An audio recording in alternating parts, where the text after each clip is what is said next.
Welcome to టీ10 నేను రేవతి.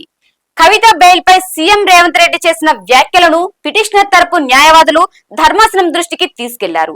తాజా లోక్సభ ఎన్నికల్లో బీజేపీ విజయం కోసం బీఆర్ఎస్ పనిచేసింది. బీఆర్ఎస్ బీజేపీ మధ్య కుదిరిన ఒప్పందం వల్లే కవితకు బెయిల్ వచ్చిందని సీఎం వ్యాఖ్యలు చేశారని తెలిపారు. అయితే ఈ వ్యాఖ్యలపై ధర్మాసనం తీవ్ర ఆగ్రహం వ్యక్తం చేసింది. కవిత బెయిల్ ఉత్తర్వులపై వ్యాఖ్యలు చేసిన సీఎం రేవంత్ రెడ్డిని మందలించింది. జస్టిస్ బిఆర్ గవాయ్ స్పందిస్తూ సీఎం స్థాయి హోదాలోని వ్యక్తి వ్యాఖ్యలతో కొందరి ఆలోచనల్లో భయాందోళనలు కలిగించవచ్చు. రాజకీయ పార్టీలను సంప్రదించి మేము బెయిల్ తీర్పులు ఇస్తున్నామా, మా విధిని మనస్సాక్షిగా ప్రమాణపూర్వకంగా చేస్తున్నాం అని పేర్కొన్నారు.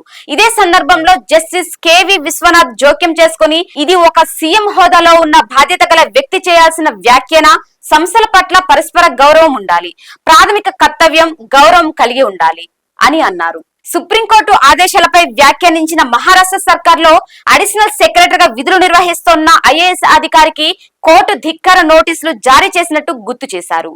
తెలంగాణ సీఎం సైతం దేశ అత్యున్నత న్యాయస్థానం పట్ల గౌరవం లేకుండా ఇలాంటి ప్రవర్తన కలిగి ఉంటే ఆయన తెలంగాణకు వెలుపల కోర్టులో విచారణ ఎదుర్కోవాల్సి ఉంటుందని మందలించారు. కాగా ప్రభుత్వం తరపు న్యాయవాదులు ముకుల్ రోహిత్ కి జోక్యం చేసుకుని సీఎం పక్షాన క్షమాపణ చెప్పగా, మరో న్యాయవాది సిద్ధార్థ లూత్రా సీఎం కు కౌన్సిలింగ్ చేస్తామని ధర్మాసనానికి తెలిపారు.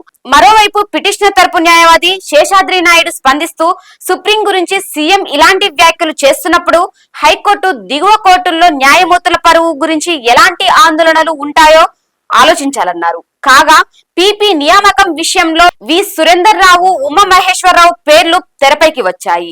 అయితే ఈ విషయంలో ఎలాంటి నిర్ణయాలు తీసుకొని ధర్మాసనం తదుపరి విచారణను సెప్టెంబర్ 2కు వాయిదా వేస్తున్నట్లు వెల్లడించింది. పిటిషన్ కోరినట్లు విచారణ బదిలీ అంశాన్ని ప్రస్తుత స్థితిలో రద్దు చేయలేమని స్పష్టం చేసింది. ఇది ఇవాల్టి న్యూస్. చూస్తూనే ఉండండి టీ10.